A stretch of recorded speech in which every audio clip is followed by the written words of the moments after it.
የአሜሪካ የኢሚግሬሽን ሕግና ወደ ሀገር ውስጥ የመግቢያ ፈቃድ አሰጣጥ ስርዓት ከቀን ወደ ቀን መልኩን እየቀየረና እጅግ አስቸጋሪ ወደ ምዕራፍ እየተሸጋገረ ባለበት በዚህ ወቅትም በኢትዮጵያውያን ተጓዦች ላይ የተጣለው አዲሱ የገንዘብ ዋስትና መመሪያ መላውን ዓለምና በአሜሪካ የሚኖሩ ትውልደ ኢትዮጵያውያንን በከፍተኛ ድንጋጤ ውስጥ ጥሏቸዋል። የፕሬዚዳንት ዶናልድ ትራምፕ አስተዳደር አሜሪካንን ቀድሞ የማስጠበቅና ህገወጥ ስደትን መከላከል ፖሊሲውን ወደ ላቀ ደረጃ በማሸጋገር አሁን ደግሞ የቪዛ ዋስትና ቦንድ ቪዛ ቦንድ ፓይለት ፕሮግራም የተሰኘውን አወዛጋቢ አሰራር በኢትዮጵያ ላይ ተግባራዊ ለማድረግ ወስኗል። ይህ ውሳኔ ዝም ብሎ የመጣ ሳይሆን ላለፉት ዓመታት አሜሪካ በኢትዮጵያውያን ላይ ሲያካሂዱት የቆዩት ተከታታይ የቪዛ ማጥበቅ እርምጃዎች የመጨረሻውና ምናልባትም ጠበቅ ያለው እርምጃ ሆኗል። ይህ 2.3 ሚሊዮን ብር የሚጠጋ የገንዘብ ማስያዣ የሚጠየቅበት መመሪያ ምንድን ነው?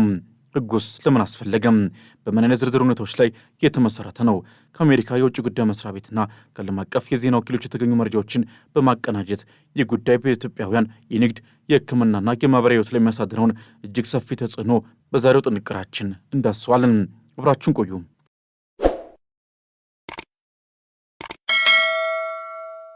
የአዲስ መመሪያ ከመጋቢት 24 ጀምሮ በይፋ ተግባራዊ እንደሚሆን የአሜሪካ የውጭ ጉዳይ ሚኒስቴር ዩኤስ ዲፓርትመንት ኦፍ ስቴት በድረገጹ ይፋ ባደረገው መረጃ መሰረት ተረጋግጧል።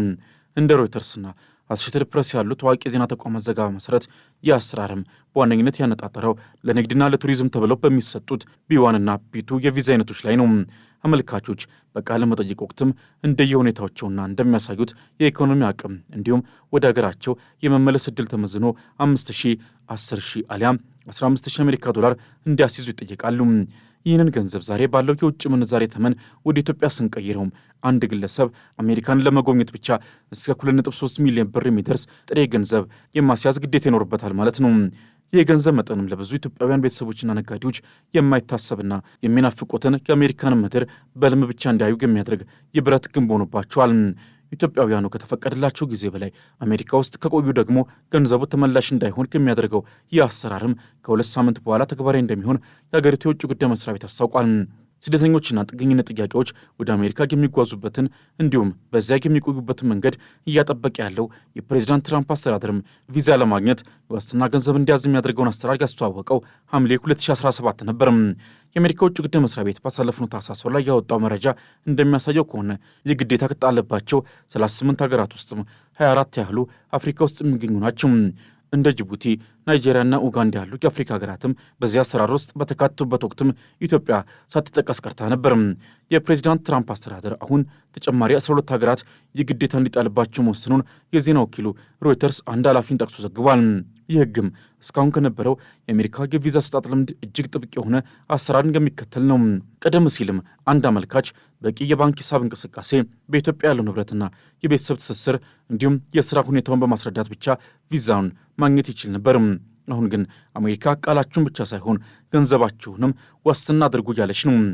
ይህ የዋስትና ገንዘብ የሚቀመጠው በአሜሪካ የሀገር ውስጥ ደህንነት መስሪያ ቤት ዲፓርትመንት ኦፍ ሆምላንድ ሴኩሪቲ በሚቆጣጠረው የዝግ የባንክ ሂሳብ ውስጥ እንደሆነ ይገመታል። ተጓዡ በተፈቀደለት ጊዜ ውስጥም ከአሜሪካ መውጣቱን የኢሚግሬሽን ስርዓቱ ካረጋገጠ በኋላ ገንዘቡ ወዲያውኑ ተመላሽ እንደሚደረግ ቢገለጽም ገንዘቡን መልሶ የማግኘት ሂደት ምን ያህል ቢሮክራሲያዊ መሰናክሎች ኖሮት እንደሚችል ብዙዎች ስጋታቸውን እየገለጹ ይገኛሉ።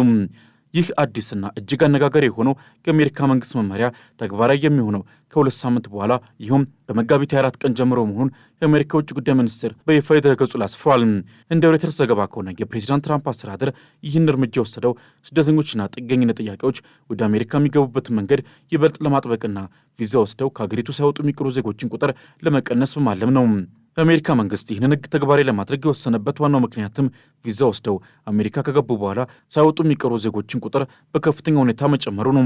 በ2017 ዓ.ም በወጣው መረጃ መሰረትም ጅቡቲ፣ ናይጄሪያና ኡጋንዳን ጨምሮ 24 የአፍሪካ ሀገራት በዚህ መመሪያ ውስጥ እንዲካተቱ ተደርገው ነበር።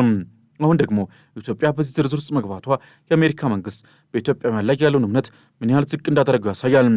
ህጉ በግልጽ እንደሚያስቀምጠውም አንድ ተጓዥ ወደ አሜሪካ ከገባ በኋላ የጥገኝነት ጥያቄ ካቀረበ አሊያም የመኖሪያ ፈቃድ ለመጠየቅ ሂደቶችን ከጀመረ ያስያዘው እስከ 15,000 ዶላር የሚደርስ ገንዘብም ለዘላለም ተመላሽ አይሆንም።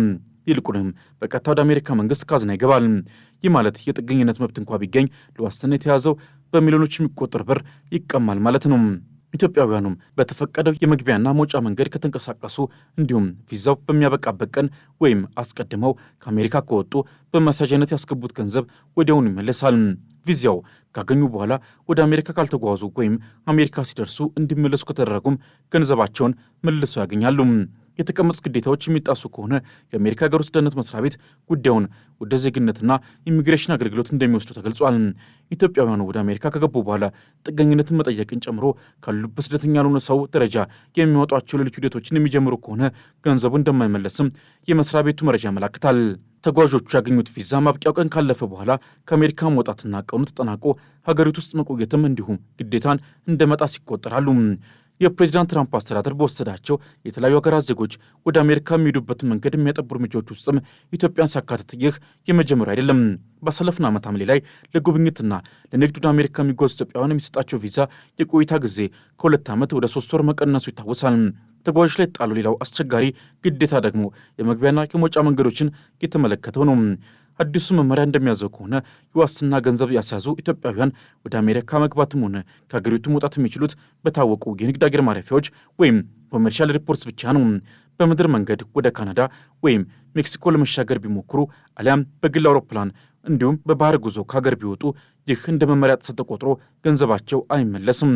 የጥብቅ ቁጥጥር የተዘረጋው የአሜሪካ የድንበር ጥበቃ ኃይል የተጓዦች እንቅስቃሴ በሳተላይትና በዲጂታል ስርዓት በቅርብ ለመከታተል እንዲችል ታስቦ ነው።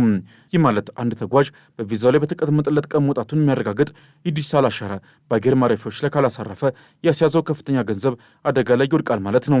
አንዴ ቪዛ ካገኙ በኋላ የቆይታ ጊዜው እስኪጠናቀቅ ድረስም በተደጋጋሚ ወደ አገሪቱ እንዲገቡ ይፈቅድ የነበረው አሰራርም ተቀይሯል። በአዲሱ አሰራር የቪዛ የቆይታው ጊዜ ባይጠናቀቅም አንዴ ከአሜሪካ ከወጡ በኋላ በዚያው ቪዛ ተመልሰው መግባት አይችሉም። ባለፈው ታህሳስ ላይ ደግሞ ከ5000 በላይ የጥገኝነት መብት የሌላቸው ኢትዮጵያውያን ከአሜሪካ እንዳይባረሩ የአገሪቱ መንግስት ቀደም ሲል ህጋዊ ከለላ የሰጠበትን አሰራር እንዲቋረጥ አድርጓል። በዚህ አሰራር አማካኝነትም አሜሪካ ውስጥ የነበሩ ኢትዮጵያውያን በ60 ቀናት ውስጥ አገሪቱን ለቀው እንዲወጡ ትእዛዝ ሰጥቶ የነበረ ቢሆንም ፍርድ ቤት ግን ይህን ውሳኔ በጊዜያዊነት አግዶታል። ይህ አሰራር እስካሁን ከነበረው የቪዛ ስጣት ሂደትም በብዙ መልኩ ይለያል። ቀደም ሲል አንድ አመልካች ለቪዛ የሚያስፈልጉት መስፈርቶች አሟልቶ ከተገኘና የቪዛ ክፍያውን ከፈጸመ በኋላ ቃለ መጠይቅ አድርጎ ቪዛውን ያገኝ ነበር። አሁን ግን ቪዛውን ለማግኘት ከሚያስፈልጉት መስፈርቶች በተጨማሪ አመልካቹ በቃለ መጠይቅ ወቅትም በሚወሰንለት መሰረት 5000፣ 10000 አሊያም $15000 በዝግ የባንክ ሂሳብ ወይም በአሜሪካ መንግስት በሚወሰን የክፍያ መንገድ የማስያዝ ግዴታ ይኖርበታል። ይህ ገንዘብም በዋስትናነት የሚያዘው አመልካቹ ወደ አሜሪካ ገብቶ በተፈቀደለት ጊዜ ውስጥ መውጣቱን ለማረጋገጥ ነው። አመልካቹም በቪዛው ላይ በተቀመጠለት የቆይታ ጊዜ ገደብ መሰረት አገሪቱን ለቆ ከወጣ ያስያዘው ገንዘብ ወዲያውኑ ተመላሽ እንደሚደረግለት በመመሪያው ላይ ተገልጿል። እንዲሁም ቪዛው ተሰጥቶት ወደ አሜሪካ ሳይጓዝ ቢቀር ወይም አሜሪካ አየር ማረፊያ ደርሶ በኢሚግሬሽን ባለስልጣናት ምክንያት ወደ ሀገሩ እንዲመለስ ቢደረግም የዋስትና ገንዘቡን መልሶ ማግኘት ይችላል። ይህ እርምጃ በኢትዮጵያውያን ላይ የሚፈጥረው ጫና ከገንዘብ በላይ ነው። ባለፉት ጥቂት ዓመታት ውስጥ ብቻ አሜሪካ በኢትዮጵያ ላይ የወሰደቻቸው እርምጃዎች እርስ በርስ የተሳሰሩ ናቸው። ለምሳሌ ባሳለፍነው ዓመት ሐምሌ ላይ የቪዛ ቆይታ ጊዜ ከ2 ዓመት ወደ 3 ወር ዝቅ እንዲል ተደርጓል። ይህም ሳያበቃ መልቲፕል ኢንትሪ ወይም በተደጋጋሚ የመግቢያ ፈቃድ ሰርዞ ተጓዦች አንዴ ከአሜሪካ ከወጡ በኋላ በዚያው ቪዛ ተመልሰው መግባት የማይችሉበትን ሲንግል ኢንትሪ አሰራርም ተግባራዊ ሆኗል። ይህ ማለት አንድ ነጋዴ ለሥራ ጉዳይ በ3 ወር ውስጥ 2 ጊዜ ወደ አሜሪካ መጓዝ ቢፈልግ ለሁለቱም ጊዜያት አዲስ ቪዛ መጠየቅና ለእያንዳንዱ ጉዞ አዲስ የዋስትና ገንዘብ ማስያዝ ይኖርበታል ማለት ነው። ይህ በኢትዮጵያ ንግድ ማህበረሰብ ላይ የሚፈጥረው የምጣኔ ሀብት ኪሳራም እጅግ ከፍተኛ ነው። ከዚህም በላይ ባሳለፍነው ታህሳስ ወር ላይ በአሜሪካ ውስጥ በሕግ ከለላ ወይም በዲኢዲ ዲፈርድ ኢንፎርስድ ዲፓርቸር ስር ይኖሩ የነበሩ ከ5000 በላይ ኢትዮጵያውያን ሀገሪቱን ለቀው እንዲወጡ የታዘዘበት አጋጣሚ ሌላኛው የፖሊሲው ማጠናከሪያ ማሳያ ነው።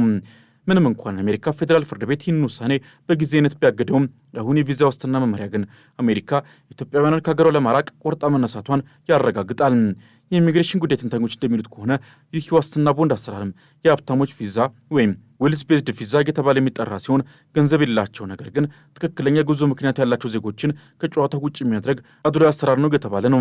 የኢትዮጵያ መንግስትና የውጭ ጉዳይ ሚኒስቴር በዚህ ጉዳይ ላይ ከአሜሪካ ባለስልጣናት ጋር ንግግር እያደረጉ እንደሆነ ቢገለጽም የአሜሪካ የውጭ ጉዳይ መስሪያ ቤት ግን መመሪያውን ተግባራዊ ከማድረግ ወደ ኋላ የሚል አይመስልም።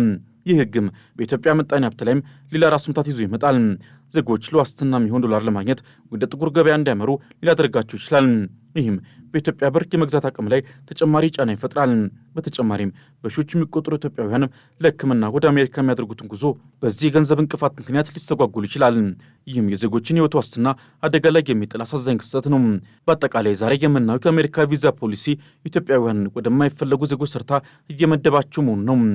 ጦርነቱ በባህር ማዶ፣ የተፈጥሮ አደጋው በአሜሪካ ምድር ውስጥ፣ አሁን ደግሞ የቪዛው ማነቆ ተደማምረው ኢትዮጵያውያን ላይ ተደራራቢ ፈተና ደቅኗል። ከመጋቢት 24 ቀን ጀምሮ ተግባራዊ የሚሆነው የአዲስ መመሪያ ወደ አሜሪካ መጓዝን የቅንጦትና እጅግ ውድ ዋጋ የሚከፈልበት ያደርጓል። ተጓዦችም ይህንን እውነታ ተረድተው ከወዲሁ አስፈላጊውን ዝግጅት እንዲያደርጉና ለቪዛ በሚያመለክቱበት ወቅትም ለሚጠየቁት ከፍተኛ ገንዘብ ዋስትና ራሳቸውን እንዲያዘጋጁ ይመከራል። በቀጣይ ቀናትም የአሜሪካ ኤምባሲ በሚሰጠው ተጨማሪ ማብራሪያ ላይ መመስረት የገንዘብ አከፋፈሉና ተመላሽ የሚሆኑበት ዝርዝር ሁኔታ ይፋ እንደሚደረግ ይጠበቃል። ዓለም አቀፉ ማህበረሰብ ይህንን የአሜሪካንን አሰራርም በንቃት እየተከታተለው ቀጥሏል። ለዛሬ በዚሁ አበቃን። በሚቀጥለው ጊዜ እስክንገናኝ ድረስ ሰናይ ጊዜ ይሁንላችሁ።